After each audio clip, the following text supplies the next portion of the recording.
장터에 들어서면 가장 먼저 보이는 것은 오금내 할머니의 나물 좌판입니다. 매일 새벽부터 준비한 산나물들이 그릇마다 색색이 담겨 있죠.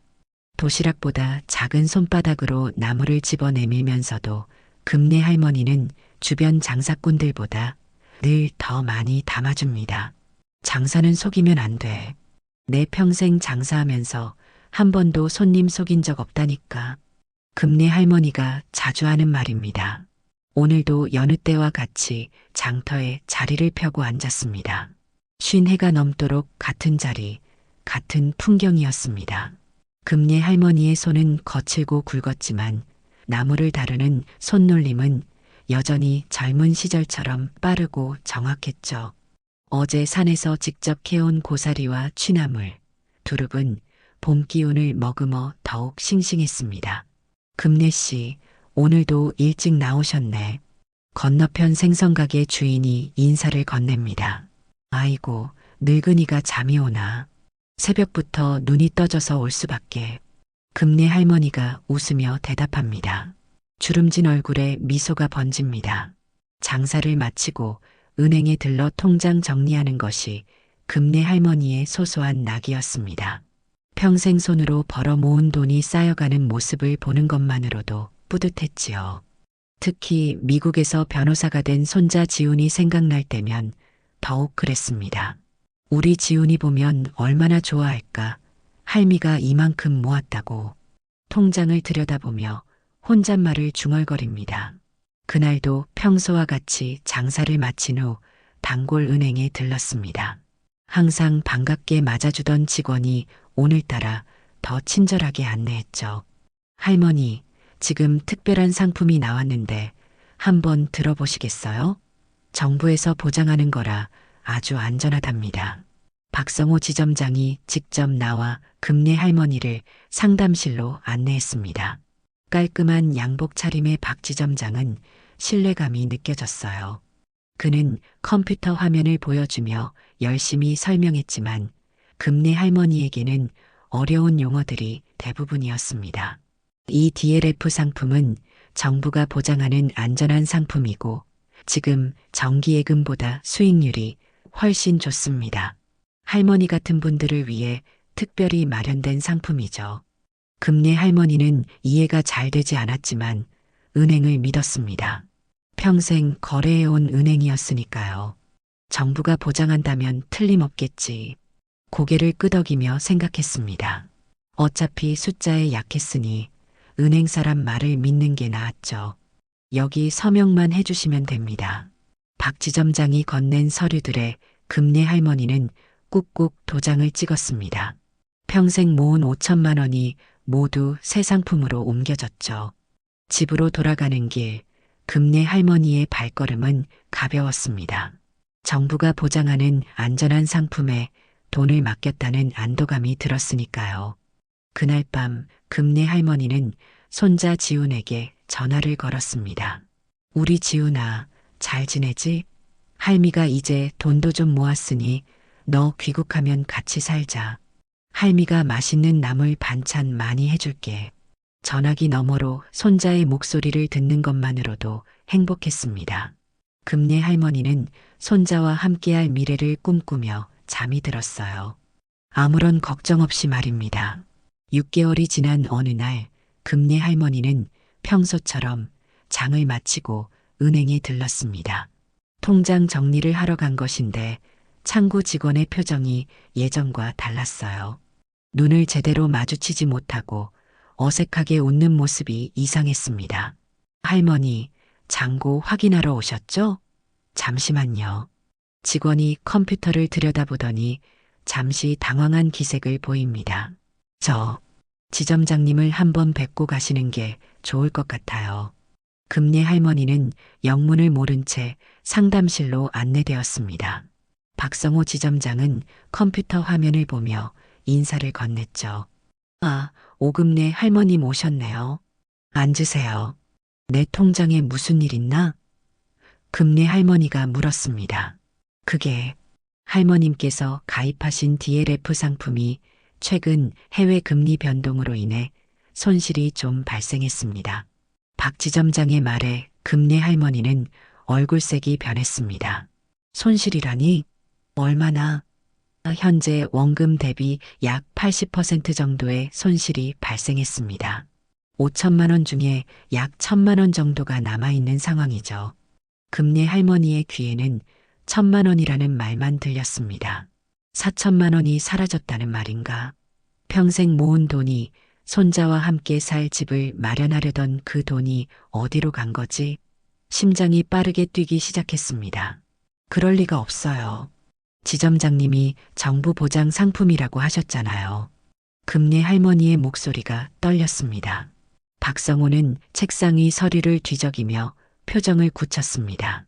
할머님, 상품 설명서에 다 나와 있었고 위험성도 설명드렸습니다. 서명도 하셨잖아요. 이런 상품은 원금이 보장되지 않는다고 말씀드렸는데 금내 할머니는 그런 말을 들은 기억이 없었습니다. 정부 보장 얘기만 또렷이 기억날 뿐이었죠. 내가 언제 그런 설명을 들었다고? 정부 보장 상품이라고 했지. 녹취록이 있습니다. 법적으로 문제될 것은 없어요. 박 지점장의 목소리가 차갑게 변했습니다. 안타깝지만 금융상품은 자기 책임 원칙이 적용됩니다. 금내 할머니는 온몸에 힘이 빠지는 것을 느꼈습니다. 다리가 후들거렸죠. 하루아침에 평생 모은 돈이 사라졌다는 현실이 믿기지 않았어요. 은행을 나오는 길, 다리가 제대로 움직이지 않았습니다. 장터로 돌아온 금내 할머니는 평소처럼 나무를 팔려 했지만 손이 떨려 제대로 다룰 수 없었습니다. 옆 가게 주인이 이상한 기색을 알아챘죠. 금내 씨, 얼굴이 너무 안 좋아 보이네. 무슨 일 있어? 아이고, 은행에서. 금내 할머니는 말을 잇지 못했습니다. 눈물이 왈칵 쏟아졌죠. 소문은 금방 장터에 퍼졌습니다. 가게 주인들이 모여들어 위로했죠. 그래도 은행인데 설마. 항의해봐야지. 변호사라도 찾아봐야 하는 거 아니야? 주변 사람들의 격려에도 금내 할머니의 마음은 무너져 내렸습니다. 그날 밤 금내 할머니는 잠을 이루지 못했습니다. 손자 지훈에게 이 사실을 알려야 할지 고민했죠. 지훈이라면 뭔가 방법을 알지 않을까 싶었지만 한편으로는 걱정시키고 싶지 않았습니다. 결국 아무 말도 하지 못한 채 밤을 지새웠습니다. 다음 날부터 금내 할머니는 달라졌습니다. 예전의 활기찬 모습은 온데간데 없고 말수도 줄었습니다. 허리가 더 굽어 보였고 얼굴에는 주름이 깊게 팼죠. 4천만 원의 손실은 금내 할머니에게 단순한 돈의 문제가 아니었습니다. 그것은 평생의 노력과 꿈 그리고 믿음의 상실이었어요. 나는 공부를 못해도 은행 말은 믿었는데 금내 할머니는 매일 밤 이불 속에서 이 말을 되뇌었습니다. 며칠 뒤 몸살까지 앓게 되었죠. 병원에서는 스트레스성 고혈압이라고 했습니다. 금내 할머니의 건강은 급속도로 나빠져 갔어요. 손자 서지훈이 한국에 귀국한 것은 사태가 발생한 지 2달 후였습니다. 미국 로펌에서 인턴십을 마치고 한국 지사로 이직하게 된 것이죠. 첫 번째로 찾아간 곳은 당연히 할머니 집이었습니다. 그러나 문을 연 할머니의 모습에 지훈은 깜짝 놀랐어요. 2달 전 영상통화에서 본 활기찬 모습은 사라지고 마치 몇 년이나 더 늙어버린 것 같았습니다. 할머니, 어쩐 일이세요? 많이 편찮으세요? 지훈이 안타까운 마음으로 물었습니다. 금내 할머니는 억지로 웃음을 지었습니다. 아이고, 우리 지훈이 왔구나. 괜찮아. 그냥 나이 들어서 그래. 밥은 먹었니? 식탁에 앉아 할머니가 차려준 밥을 먹으면서도 지훈은 계속해서 할머니의 상태가 심상치 않음을 느꼈습니다. 평소 장터 이야기로 시끌벅적했던 식사 시간이 어색한 침묵으로 흘러갔죠. 지훈은 무언가 큰일이 있었다는 것을 직감했습니다. 할머니, 정말 괜찮으신 거예요? 뭔가 있으면 말씀해 주세요. 지훈이 진지하게 물었습니다. 금내 할머니는 처음엔 괜찮다며 손사래를 쳤습니다.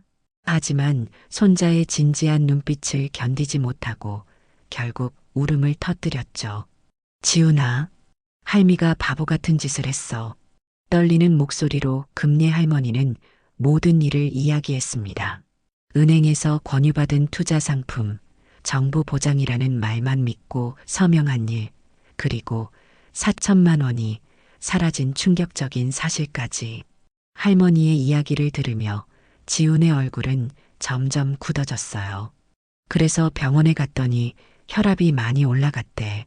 요새 잠도 잘 못 자고. 금례 할머니는 손자에게 염려를 끼친 것 같아 미안한 듯 말끝을 흐렸습니다. 지훈은 할머니의 손을 꼭 잡았습니다. 할머니, 걱정하지 마세요. 제가 변호사잖아요. 우리가 꼭 해결할 거예요. 다음 날 아침, 지훈은 할머니가 거래했던 은행 지점을 찾았습니다. 정장을 차려입고 변호사 증명서를 지참한 채 박성호 지점장과의 면담을 요청했죠. 처음엔 난색을 표하던 은행 직원들도 지훈의 단호한 태도에 결국 박 지점장을 불러냈습니다. 안녕하세요. 오금래 할머니의 손자이자 변호사인 서지훈입니다. 할머니의 DLF 계약 관련 자료를 모두 제출해 주십시오. 판매 당시 녹취록과 상품 설명서, 금융 이해력 평가서도 포함해서요. 박성호는 당황한 기색을 감추지 못했습니다. 그런 자료는 보안상 제공이 어렵습니다. 금융거래는 비밀 보장이 원칙이라 제가 할머니의 법적 대리인 자격으로 방문했습니다. 위임장도 준비했고요. 자료를 제출하지 않으시면 금융감독원에 민원을 제기하고 법적 조치를 취할 수밖에 없습니다. 지훈의 목소리는 차분했지만 단호했습니다. 박 지점장은 난처한 표정으로 한참을 망설이다 결국 자료를 찾아오겠다며 자리를 떴습니다. 그러나 돌아온 그가 내민 것은 극히 일부 서류뿐이었죠. 이게 제공 가능한 전부입니다. 지훈은 자료를 꼼꼼히 살펴보았습니다. 할머니의 서명이 있는 계약서는 있었지만 상품 위험 등급이 명확히 표시되어 있지 않았고 금융 이해력 평가서는 아예 없었습니다. 표준 설명서 역시 사용되지 않은 흔적이 역력했죠. 박 지점장님, 고령 투자자에게 상품을 판매할 때는 금융 이해력 평가가 필수인 것 아시죠? 또 이런 고위험 상품은 표준 설명서를 통해 명확히 안내해야 하고요. 지훈이 차분히 지적했습니다. 박성호의 얼굴이 굳어졌습니다. 그건 할머니께서 급하게 가입을 원하셔서 녹취록도 제출해 주세요. 정부 보장 상품이라고 설명하셨다면서요? DLF가 어떻게 정부 보장 상품이 됩니까? 그건 오해입니다. 녹취록은 시스템 오류로 일부 소실되었습니다. 지훈은 이 말을 듣고 확신했습니다. 이것은 단순한 실수가 아니라 명백한 불완전 판매였던 거죠. 알겠습니다. 금융감독원과 소비자보호원에 정식으로 민원을 제기하겠습니다. 추가 자료 요청은 공문으로 보내드리겠어요. 은행을 나서는 지훈의 가슴속에는 분노가 일었습니다. 평생 성실하게 살아온 할머니가 은행이라는 기관을 믿고 맡긴 돈을 이런 식으로 잃다니. 더구나 자신의 잘못을 인정하기는커녕 책임을 회피하는 모습에 더욱 화가 났죠. 집으로 돌아온 지훈은 인터넷 검색을 시작했습니다. 비슷한 피해 사례가 있을 것이라 생각했기 때문이죠. 검색 결과 금융소비자 권익보호센터라는 시민단체의 게시판에서 유사한 피해 사례들을 발견했습니다. 그 단체의 대표가 바로 최성미였습니다. 지훈은 망설임 없이 전화를 걸었습니다. 안녕하세요. 저는 DLF 피해자의 가족이자 변호사입니다. 도움이 필요합니다. 최성미는 지훈의 이야기를 경청한 후 즉시 만남을 제안했습니다. 이런 사례가 점점 늘고 있어요. 특히 고령층을 대상으로 한 불완전 판매가 심각합니다. 함께 대응책을 모색해봐요. 지훈은 할머니에게 희망찬 목소리로 말했습니다. 할머니, 우리 같은 피해자들이 더 있어요. 함께 싸우면 이길 수 있을 거예요. 제가 꼭 할머니 돈을 찾아드릴게요. 금내 할머니는 손자의 말에 처음으로 희망을 느꼈습니다. 눈가에 맺힌 눈물을 훔치며 고개를 끄덕였죠. 지훈아, 할미가 내 손에 맡길게. 할미는 너를 믿는다. 지훈은 할머니를 안아주며 굳게 다짐했습니다. 할머니, 걱정 마세요. 제가 반드시 할머니의 명예와 돈을 찾아드릴게요. 최성미가 운영하는 금융소비자 권익보호센터 사무실은 작고 소박했습니다. 벽면에는 각종 금융피해 사례를 알리는 포스터가 빼곡했고 책상 위에는 서류 더미가 쌓여 있었죠. 바쁘게 전화를 받는 직원들 사이로 성미가 지훈을 맞이했습니다. 서 변호사님, 이쪽으로 오세요. 차 한 잔 드시겠어요? 성미가 정중하게 자리를 안내했습니다. 지훈은 가방에서 할머니의 계약서와 자신이 정리한 메모를 꺼냈습니다. 제 할머니 케이스입니다. 77세 고령자에게 DLF 같은 고위험 상품을 판매하면서 정부 보장 상품이라고 속였어요. 금융 이해력 평가도 없었고 위험 등급 고지도 명확하지 않았습니다. 성민은 자료를 꼼꼼히 살펴보더니 고개를 끄덕였습니다. 전형적인 고령층 대상 불완전 판매네요. 사실 이런 사례가 최근 급증하고 있어요. 특히 DLF 파생결합 펀드 사태는 대규모 금융 피해를 낳았죠. 성민은 컴퓨터를 켜고 데이터베이스를 보여주었습니다. 화면에는 전국에서 접수된 수백 건의 유사 사례가 정리되어 있었어요. 대부분 60대 이상 고령층이고 상품 이해도가 낮은 분들이에요. 은행은 똑같은 패턴으로 판매했죠. 안전하다, 정부가 보장한다, 원금 보전된다, 이런 말로요. 지훈은 분노를 느꼈습니다. 이것은 단순한 실수가 아니라 시스템적인 문제였죠. 이게 개별 직원의 문제인가요? 아니면 은행 차원의 지시가 있었던 건가요? 성민은 의미심장한 표정으로 또 다른 자료를 보여주었습니다. 그것은 한 은행 지점의 내부 회의록 사본이었어요. 최근 내부 고발자로부터 입수한 자료입니다. 각 지점별로 DLF 판매 목표량이 할당되었고 미달시 지점장 평가에 불이익이 있었어요. 직원들은 성과급 압박에 시달렸고요. 지훈은 자료를 자세히 살펴보았습니다. 그곳에는 고령층 타겟팅 전략이라는 문구도 있었죠. 이건 조직적인 기만이잖아요. 맞습니다. 문제는 이런 내부 자료를 법적으로 입증하기가 어렵다는 겁니다.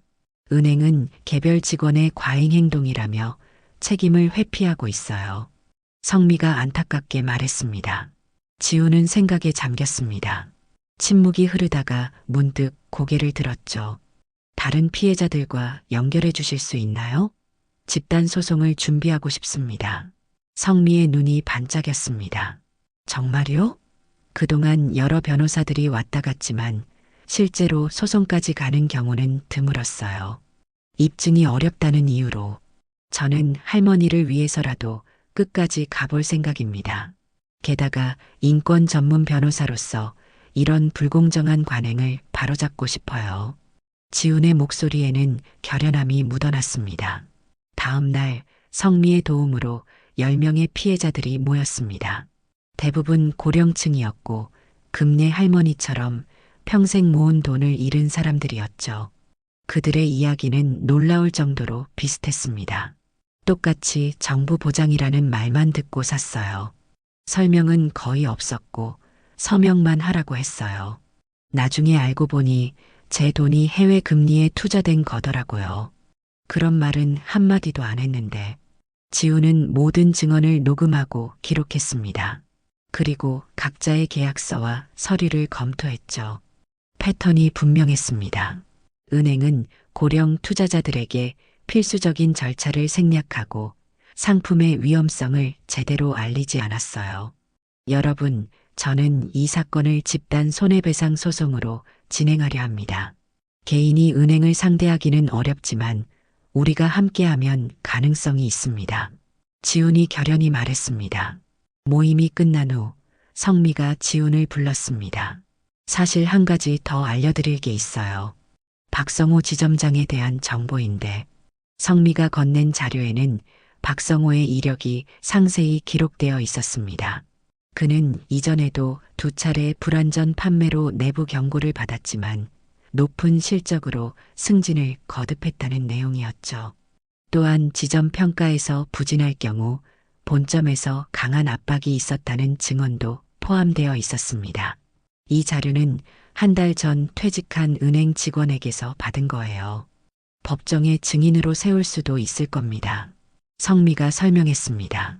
지우는 깊이 고민하다가 결심했습니다. 금감원에 먼저 민원을 제기하고 동시에 소송을 준비하겠습니다. 언론에도 제보하는 게 좋겠어요. 그날 저녁 지우는 할머니에게 진행 상황을 설명했습니다. 할머니, 우리와 같은 피해자들이 많아요. 함께 싸울 준비가 됐습니다. 시간이 좀 걸리겠지만 포기하지 않을게요. 금내 할머니는 손자의 손을 꼭 잡았습니다. 지우나 할미는 돈보다도 그 사람들이 사과하는 걸 보고 싶어? 나 같은 노인네를 속이고도 잘못했다는 말 한마디 없다는 게 더 서운하구나. 할머니의 말에 지우는 더욱 결심을 굳혔습니다. 이것은 단순한 돈의 문제가 아니었습니다. 약자를 무시하고 기만하는 권력에 대한 저항이자 할머니의 존엄을 되찾는 싸움이었죠. 다음 날부터 지우는 소송 준비에 몰두했습니다. 전문 금융 자문을 구하고 증거를 수집하고 법리를 연구했어요. 성미는 언론사에 제보하여 DLFP의 사례를 알리는 기사가 나가게 했습니다. 한 주가 지나자 금융감독원에서 연락이 왔습니다. DLF 상품 판매 과정에 대한 전수조사를 시작하겠다는 내용이었죠. 지훈과 성미의 노력이 첫 결실을 맺는 순간이었습니다. 아직 시작에 불과해요. 은행은 쉽게 물러서지 않을 겁니다. 성미가 말했습니다. 알고 있습니다. 하지만 우리는 포기하지 않을 거예요. 지훈은 단호하게 대답했습니다. 소송 준비는 생각보다 복잡했습니다. 지훈은 금융 전문 변호사들의 조언을 구하고 판례를 연구하며 밤을 새웠죠. 할머니와 다른 피해자들의 모든 서류를 검토하고 은행의 불법 행위를 명확히 입증할 증거를 모았습니다. 감정적인 호소만으로는 승소할 수 없었기에 철저한 준비가 필요했어요. 지훈 씨, 이런 케이스는 쉽지 않아요. 금융기관은 법무팀이 탄탄하고 책임을 회피할 구멍을 항상 만들어 놓거든요.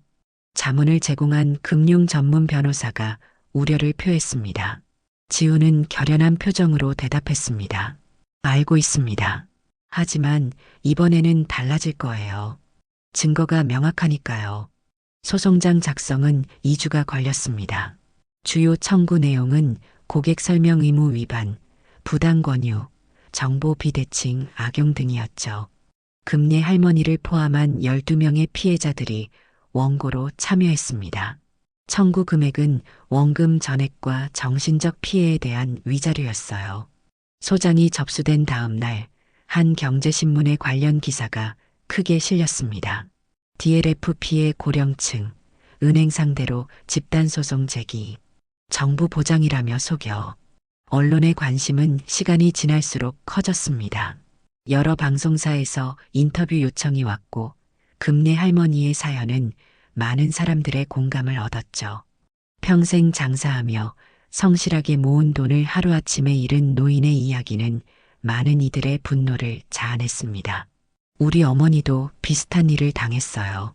저희 아버지도 그 은행에서 같은 상품을 권유받았습니다. 보도 이후 피해 사례 신고가 급증했습니다. 성미의 센터 전화기는 하루 종일 울렸죠. 은행 측은 처음에는 묵묵부답이었습니다. 그러다 소장이 접수된 지 일주일 후 짧은 보도자료를 냈죠. 당사는 모든 금융상품 판매 과정에서 법적 절차를 준수했으며 고객 동의하에 계약이 진행되었습니다. 소송에 적극 대응할 예정입니다. 지우는 이 보도자료를 보고 코웃음을 쳤습니다. 법적 절차를 준수했다고요? 고령 투자자 특별보호 의무는 어디로 갔죠? 첫 번째 재판 준비 모임에서 지우는 원고들에게 재판 과정과 전략을 설명했습니다. 법정에서는 감정적인 호소보다 사실관계가 중요합니다. 여러분의 증언이 핵심 증거가 될 거예요. 금내 할머니는 긴장된 표정으로 물었습니다. 지훈아, 할미가 뭐라고 말해야 하니? 지훈은 할머니의 손을 잡았습니다. 할머니는 그냥 있었던 일을 그대로 말씀하시면 돼요. 은행에서 어떤 설명을 들었는지, 어떤 약속을 받았는지만 진실되게 말씀해 주세요. 재판일이 다가올수록 외부의 관심도 높아졌습니다. 정치권에서도 이 문제를 주목하기 시작했죠. 국회 정무위원회에서는 DLF 사태에 대한 청문회 개최를 검토한다는 소식이 들려왔습니다. 이런 분위기 속에서 은행 측에서 연락이 왔습니다. 합의를 제안하고 싶습니다.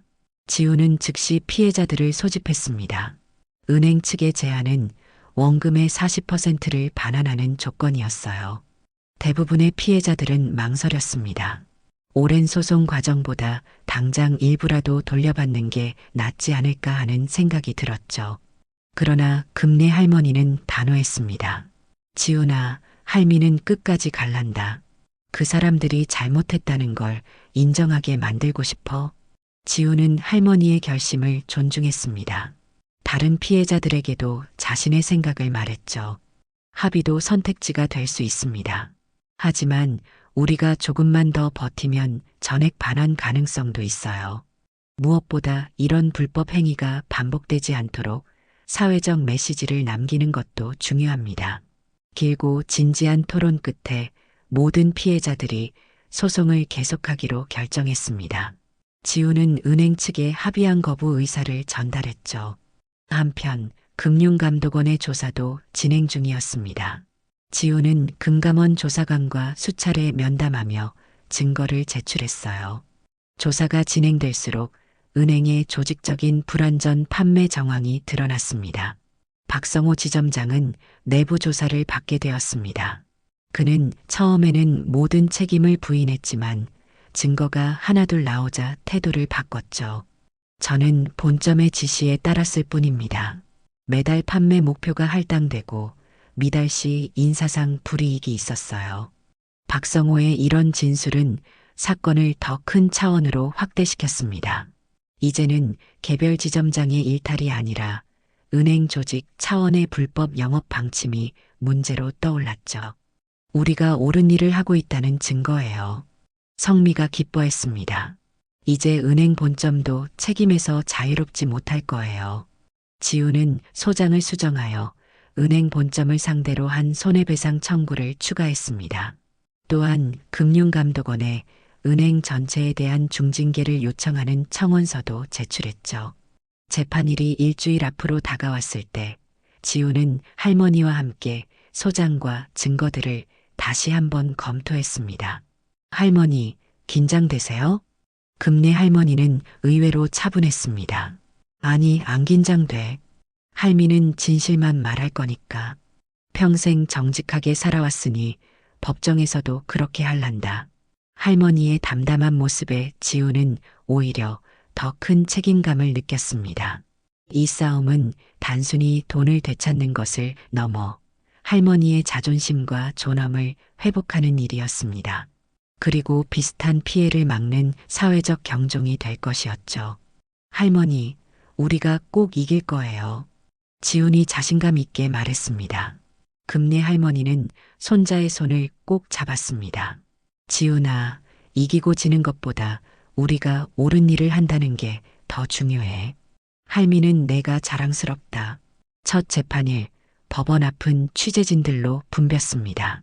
DLF 파생결합 펀드 피해 사건은 이미 사회적 이슈가 되어 있었죠. 지우는 금내 할머니의 손을 꼭 잡고 법정으로 들어갔습니다. 할머니는 평소보다 더 단정하게 차려입었고 긴장한 듯 입술을 깨물고 있었어요. 할머니, 너무 걱정 마세요. 그냥 있었던 일을 그대로 말씀하시면 돼요. 지훈이 할머니를 안심시켰습니다.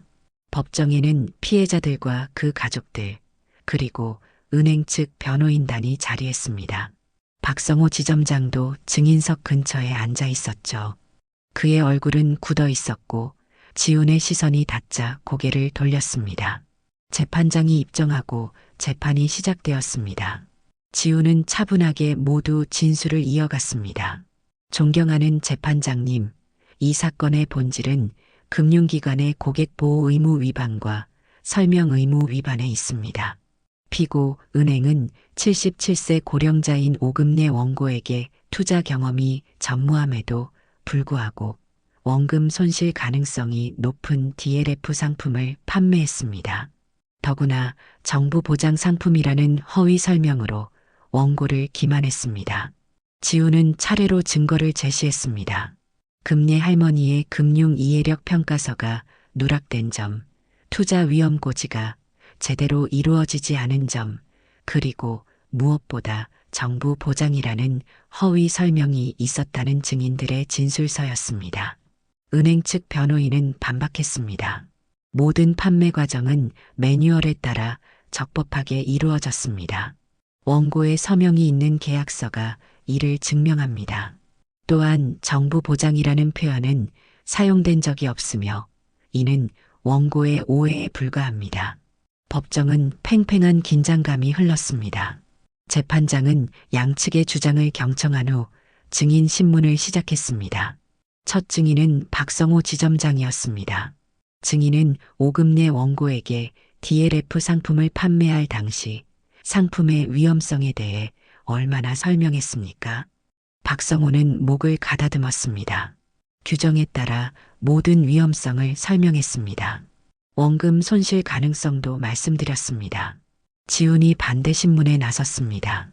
그렇다면 증인은 왜 금융 이해력 평가서를 작성하지 않았습니까? 77세 고령자에게는 의무사항 아닙니까? 박성호는 당황한 기색이 역력했습니다. 그것은 실수였을 수 있습니다. 실수였다고요? 12명의 고령 고객 모두에게 같은 실수를 범했다는 건가요? 지훈의 추궁에 박성호는 대답을 망설였습니다. 지점의 판매 목표 때문에 시간이 촉박해서 일부 절차를 생략한 경우가 있었습니다. 법정이 술렁였습니다. 이것은 사실상 불완전 판매를 인정한 발언이었죠. 지훈은 기회를 놓치지 않았습니다.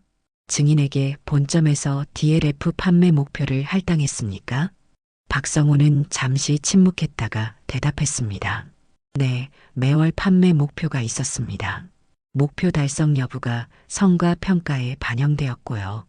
그렇다면 증인은 성과 압박 때문에 고령 고객들에게 상품의 위험성을 충분히 설명하지 않고 판매했다는 말씀인가요? 그렇게 볼 수도 있습니다. 박성호의 목소리가 점점 작아졌습니다. 지훈은 마지막 질문을 던졌습니다. 증인은 오금내 원고에게 DLF는 정부가 보장하는 안전한 상품이라고 말했습니까? 박성호는 잠시 머뭇거리다 인정했습니다. 고객을 안심시키기 위해 그런 표현을 썼을 수 있습니다. 이 증언은 법정을 뒤흔들었습니다. 은행 측 변호인들은 당황한 기색이 역력했고 방청석에서는 작은 환호성이 터져 나왔죠.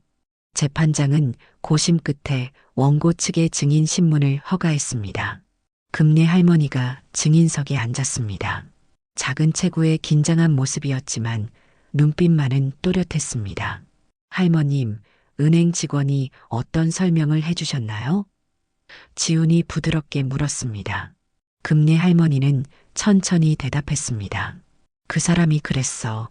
할머니, 이 상품은 정부가 보장하는 거라 정말 안전합니다. 정기예금보다 이자가 훨씬 좋아요라고. 그래서 믿은 거지. 상품의 위험성에 대한 설명은 들으셨나요? 그런 말은 못 들었어. 들었으면 내가 왜 내 돈을 다 맡기겠어? 금례 할머니의 목소리가 떨렸습니다. 은행 측 변호인이 반대 신문을 시작했습니다. 할머님, 계약서에 서명하실 때 내용을 읽어보지 않으셨습니까? 금례 할머니는 솔직하게 대답했습니다. 글씨가 너무 작아서 잘 안 보였어. 그리고 은행 사람이 여기 서명만 하시면 됩니다라고 해서. 변호인이 다시 물었습니다. 그럼 서명하기 전에 내용이 궁금하지 않으셨습니까? 금례 할머니는 법정을 조용히 만드는 대답을 했습니다. 나는 공부는 못해도 은행 말은 믿었다. 평생 거래한 은행이고 국가에서 관리하는 곳인데 사람 말은 믿는 게 죄입니까? 법정은 깊은 침묵에 빠졌습니다. 재판장조차 잠시 말을 잇지 못했죠. 그 순간 금례 할머니의 단순하지만 강력한 진술이 모든 법리적 논쟁을 압도했습니다. 다른 피해자들의 증언도 이어졌습니다. 모두가 비슷한 경험을 이야기했죠. 정부 보장이라는 말에 속았다는 것, 위험성 설명은 거의 듣지 못했다는 것, 그리고 은행을 믿었다는 것. 마지막으로 최성미가 증언대에 섰습니다. 그녀는 금융감독원 출신으로서 전문적인 견해를 제시했습니다. DLF 같은 고위험 상품은 고령자에게 판매할 때 특별한 주의 의무가 있습니다. 금융 이해력 평가, 위험고지, 숙려기간 부여 등이 필수적이죠. 이 사건에서는 이 모든 절차가 생략되었습니다. 재판이 마무리될 무렵 지우는 최종 의견을 피력했습니다. 이 사건은 단순한 계약 위반이 아닙니다. 금융기관이 사회적 약자인 고령층을 상대로 정보 비대칭을 악용한 사례입니다. 재판부의 현명한 판단을 요청드립니다. 첫 재판이 끝나고 법정을 나서는 지훈과 금례 할머니를 기자들이 에워쌌습니다. 변호사님, 승산이 있으십니까? 할머님, 어떤 마음으로 소송에 임하고 계신가요? 지훈은 담담하게 대답했습니다. 정의는 결국 승리할 것입니다. 이번 사건이 유사한 금융 피해를 막는 계기가 되길 바랍니다. 금례 할머니는 카메라를 향해 또렷이 말했습니다. 나 같은 노인들이 또 속지 않았으면 좋겠어. 그래서 끝까지 싸우려고. 집으로 돌아가는 길, 지우는 할머니에게 물었습니다. 할머니, 오늘 재판 어떠셨어요? 금례 할머니는 잠시 생각하더니 대답했습니다. 지우나 할미가 평생 장사하면서 배운 게 있어. 사람은 믿음으로 산다는 거. 은행이 그 믿음을 깨뜨린 거야. 오늘 내 이야기를 많은 사람들이 들었으니 이제 좀 마음이 편하다. 지우는 할머니의 말에 깊이 공감했습니다. 이 소송은 단순히 돈을 되찾는 것을 넘어 깨진 신뢰를 회복하는 싸움이었습니다. 그리고 그 첫걸음을 성공적으로 내디딘 것 같았죠. 다음 재판은 한 달 후로 예정되었습니다. 지우는 더 철저히 준비할 것을 다짐했습니다. 할머니를 위해, 그리고 모든 피해자들을 위해. 첫 재판 이후 상황은 빠르게 변화했습니다. 금례 할머니의 담담하지만 강력한 증언이 언론을 통해 전국에 알려졌고 사회적 공감대를 형성했죠. 나는 공부는 못해도 은행 말은 믿었다라는 할머니의 말은 많은 사람들의 마음을 울렸습니다.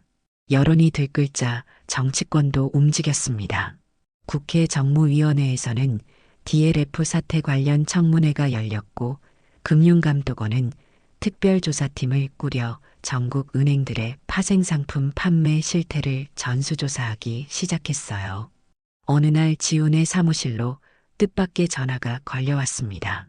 은행 본점 법무팀이었죠. 서 변호사님, 합의를 제안하고 싶습니다. 원금 전액 반환과 함께 위자료도 지급할 의향이 있습니다. 지훈은 놀랐지만 냉정함을 유지했습니다. 합의안을 서면으로 보내주시죠. 원고들과 상의 후 결정하겠습니다. 받아본 합의안은 예상보다 파격적이었습니다. 원금 100% 반환의 위자료까지 제시했고 다른 유사 피해자들에 대한 구제 방안도 포함되어 있었죠. 그러나 조건이 있었습니다. 소송을 취하하고 은행의 명시적 잘못 인정이나 공개 사과는 없어야 한다는 것이었어요. 지훈은 피해자들을 모아 합의안을 설명했습니다. 대부분은 이 제안에 동의했지만 금례 할머니는 고개를 저었습니다.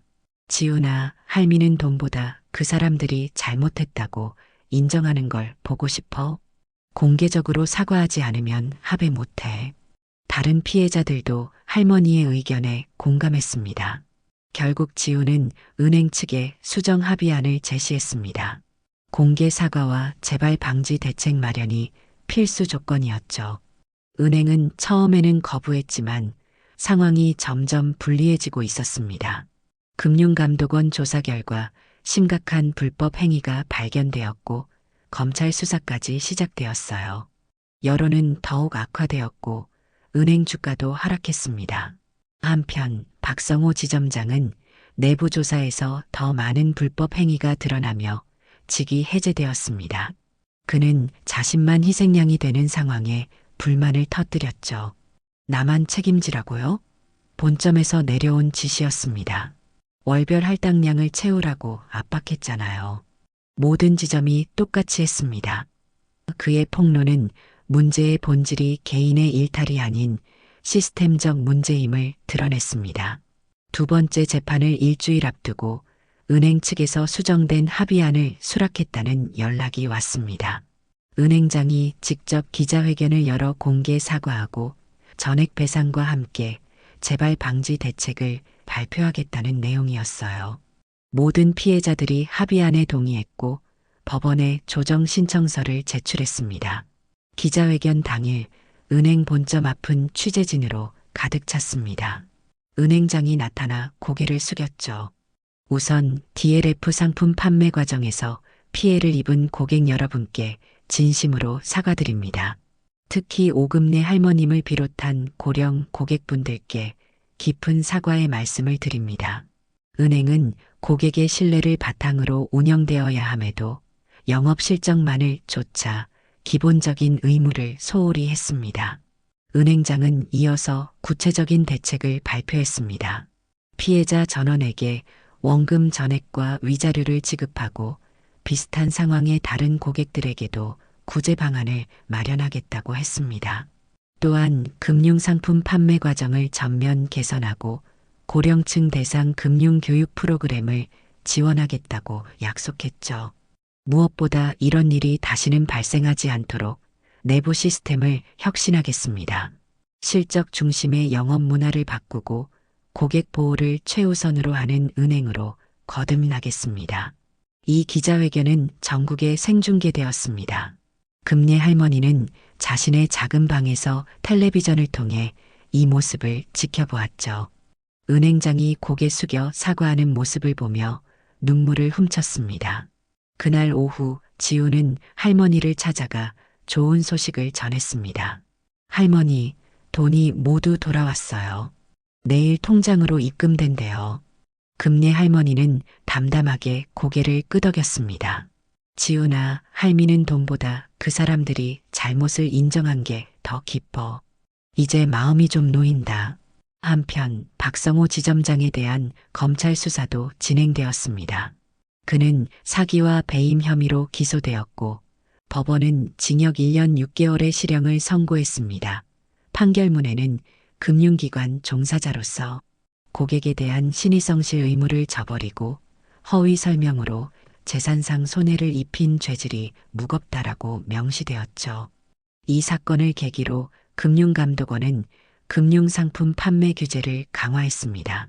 특히 고령 투자자 보호를 위한 특별 조치가 시행되었고 불완전 판매에 대한 제재도 엄격해졌어요. 국회에서는 금융소비자보호법 개정안이 발의되어 소비자 권익보호가 강화되었습니다. 최성미의 시민단체는 이 사건을 계기로 더 많은 지지와 후원을 받게 되었습니다. 그녀는 지훈에게 감사의 뜻을 전했죠. 서 변호사님 덕분에 중요한 변화를 이끌어냈습니다. 혼자서는 어려웠을 거예요. 지훈은 고개를 저었습니다. 아닙니다. 할머니의 용기가 있었기에 가능했죠. 끝까지 포기하지 않으신 할머니가 진짜 영웅입니다. 언론에서는 나물 장수 할머니, 금융권 대기업을 이기다라는 제목으로 이 사건을 특집 보도했습니다. 금례 할머니의 이야기는 많은 사람들에게 용기와 희망을 주었죠. 특히 비슷한 피해를 겪었지만 목소리를 내지 못했던 노인들에게는 큰 위안이 되었습니다. 금례 할머니에게 돈이 돌아온 날, 그녀는 오랜만에 장터로 나갔습니다. 이웃 상인들이 모두 나와 축하해 주었죠. 금례 씨, 대단하다. 은행도 이기다니. 우리가 다 응원했잖아. 정말 기쁘네. 금례 할머니는 수줍게 웃으며 말했습니다. 다 우리 손자 덕분이지. 그리고 여러분들이 힘이 되어줘서 여기까지 올 수 있었어. 장터에서의 축하 자리에 지훈도 함께 했습니다. 사람들은 그를 등 두드리며 칭찬했죠.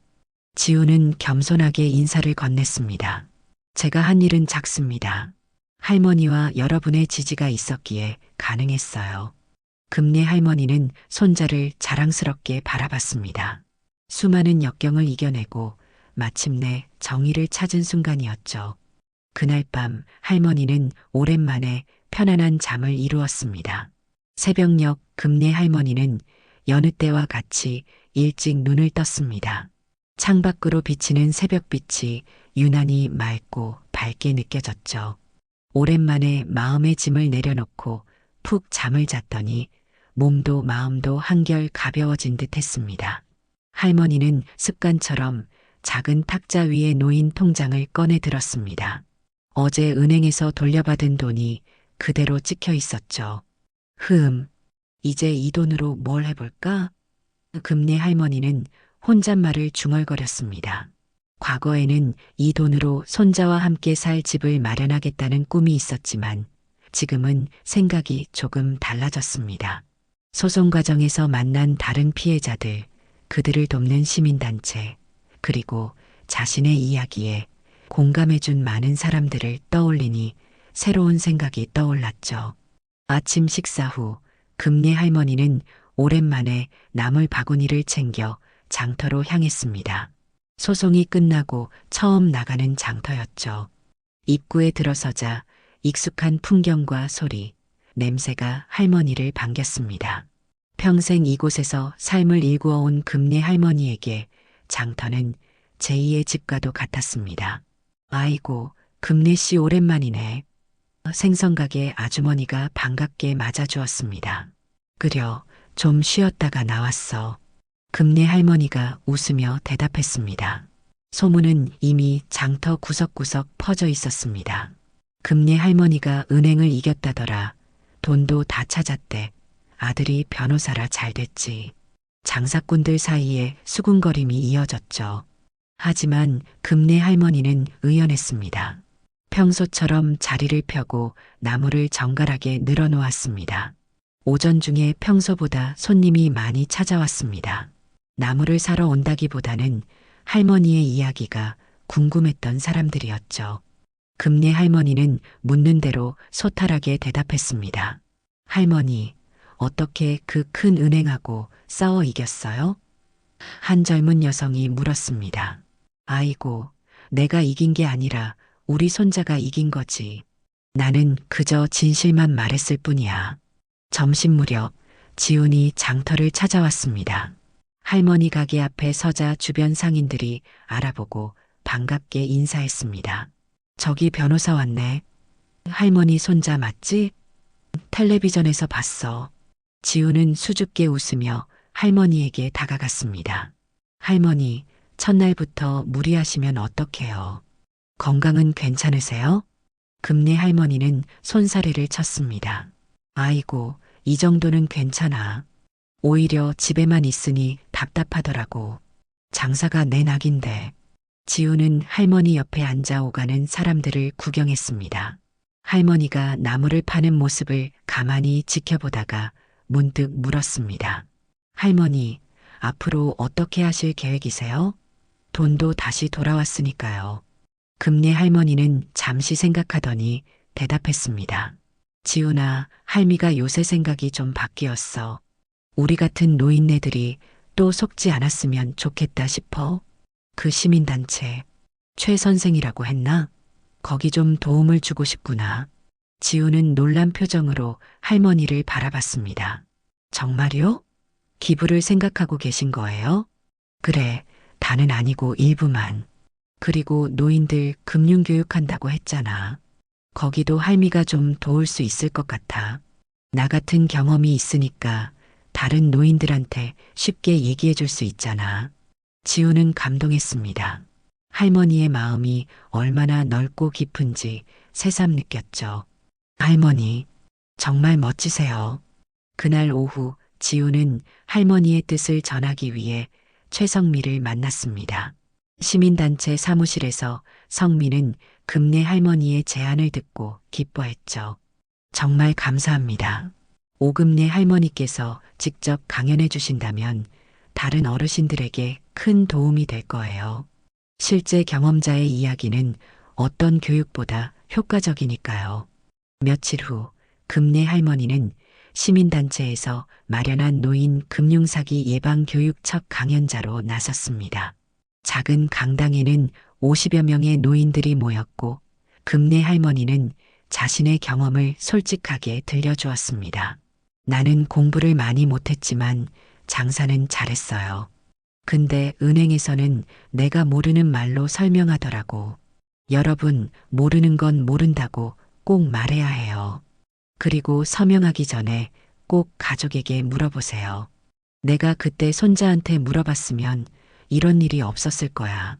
노인들은 고개를 끄덕이며 금내 할머니의 말에 깊이 공감했습니다. 강연이 끝나고 많은 분들이 다가와 손을 잡고 감사의 인사를 전했습니다.